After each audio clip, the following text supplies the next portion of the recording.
Hello everyone, welcome to our YouTube channel Sujeet SPS. तो guys, आज के इस वीडियो में हम बात करेंगे एनटीटी इंस्टीट्यूशंस के बारे में एक बार फिर से। और इसके साथ साथ ये भी बताएंगे कि अब दोहरी जांच किस तरह से होगी और क्या इसका प्रोसीजर रहेगा। तो चलिए गाइस, वीडियो को शुरू करते हैं। वीडियो शुरू करने से पहले यदि आप में से कोई हमारे यूट्यूब चैनल पर नया हो तो ज़रूर चैनल को सब्सक्राइब कर लीजिएगा। तो चलिए स्टार्ट करते हैं।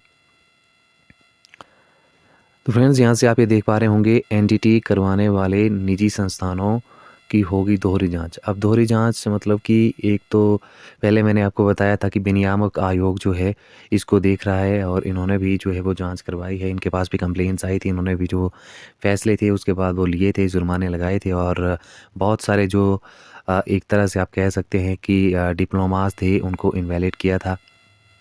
ठीक है।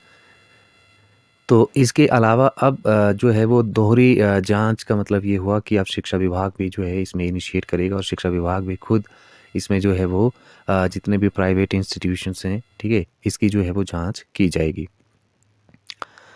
अब यहाँ से बात करें तो निजी शिक्षण संस्थानों की दोहरी जांच जो है वो निजी शिक्षण विनियामक आयोग के साथ साथ प्रारंभिक शिक्षा निदेशालय भी इन संस्थानों के रिकॉर्ड को जांचेगा। और शिक्षा सोसाइटियों से पंजीकृत कई निजी संस्थान जो है वो हिमाचल या फिर केंद्र सरकार की मंजूरी के बिना नर्सरी टीचर ट्रेनिंग करवा रहे हैं। बीते दिनों ही विनियामक आयोग ने हमीरपुर के एक संस्थान के एनटीटी कोर्स और डिप्लोमा को अवैध करार दिया था। ठीक है।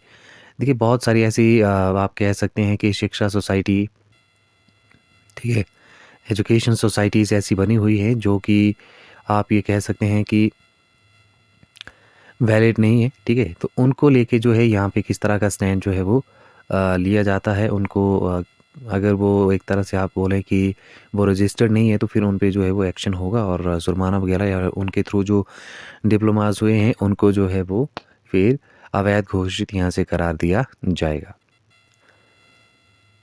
राज्य सरकार या फिर national council for teacher education NCTE से मंजूरी लेकर ही नर्सरी जो टीचर ट्रेनिंग है वो करवाई जा सकती है। और प्रदेश में ऐसे निजी संस्थान हैं जो सिर्फ Himachal Pradesh society registration act 2006 के तहत पंजीकरण करवाकर नर्सरी टीचर ट्रेनिंग के कोर्स और डिप्लोमा करवा रहे हैं। और बीते 2 वर्ष से बात करें तो सरकारी स्कूलों में प्राइमरी शिक्षकों की भर्ती के लिए नियम बनाए जा रहे हैं और नियमों के तहत एनटीटी करने वालों की जो एक तरह से भर्ती में जो है वो प्राथमिकता देने की बात जो है वो कही गई है।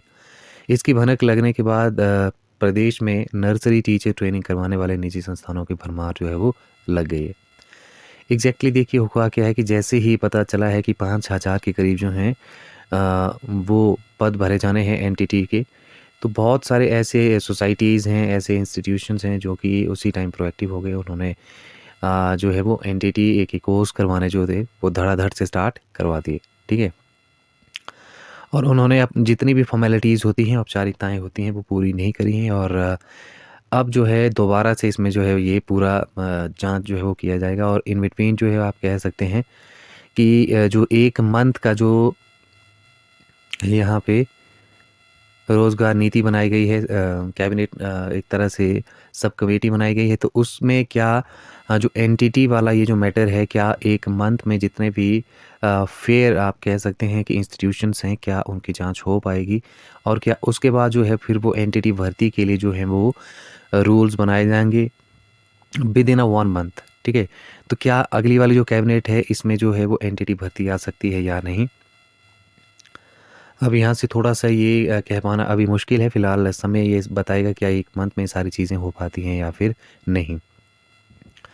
लेकिन अब एक बात ये श्योर है कि अब जो एनटीटी की भर्ती होगी वो पूरे सिस्टमेटिक होगी और इसमें फिर कोई दिक्कत या फिर कोई कॉन्ट्रडिक्शन नहीं रहेगा। ठीक है।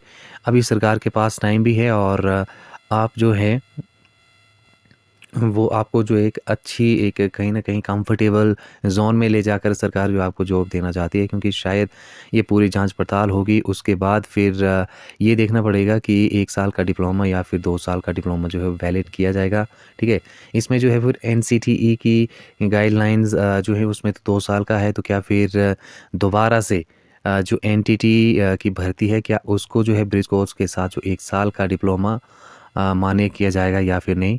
तो एनसीटी को भी अपनी गाइडलाइंस में जब ये अमेंडमेंट करना है तो वो पूरे के पूरे देश में ही जो है वो एक तरह से ये सिस्टम बन जाएगा कि आपका यदि 1 साल का डिप्लोमा है, ठीक है, तो 1 साल के डिप्लोमा के बाद आप जो है वो 6 मंथ्स का इसमें ब्रिज कोर्स जो है वो कर सकते हैं, ठीक है। तो पूरे देश में ये जो एक तरह से अमेंडमेंट है, ये जो चेंज है, ये लागू करना पड़ेगा। तो क्या ये चेंज बहुत जल्द हो पाएगा या नहीं, इस पे ही सारी बातें जो है वो निर्भर करती है। अगर ये चीज़ नहीं हुई, ठीक है, अगर ये चेंज नहीं हुआ तो फिर ये श्योर है यहाँ से 100% कि आपकी भर्ती जो है फिर वो आउटसोर्स बेसिस पे होगी, ठीक है। यदि जो एनसीटीई है उन्होंने ये चेंज नहीं किया ब्रिज कोर्स वाला, तो फिर आपकी भर्ती जो है वो आउटसोर्स पे होगी।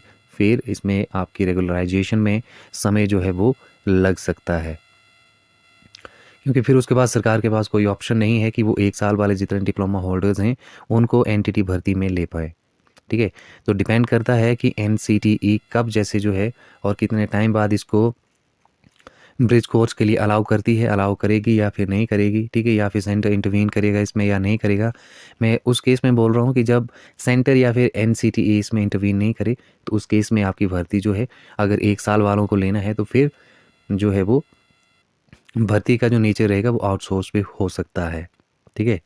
और ये पद क्योंकि ये तो भरे ही जाने हैं क्योंकि बहुत इम्पॉर्टेंट है, 5,000 के करीब करीब ये पद हैं और एनटीटी भर्ती तो होगी होगी, चाहे आउटसोर्स पे हो चाहे यहाँ से किसी अदर मेथड से हो, बट यही है मोर लाइकली कि ये चीज़ें नहीं होती हैं तो फिर इस तरह से इसका प्रोसीजर जो है वो चलेगा। और 1 मंथ में कौन कौन सी भर्तियाँ होगी इसके बारे में भी आपको जानकारी जो है वो दे दी जाएगी। तो आज की इस वीडियो में इतना ही। Thank you very much.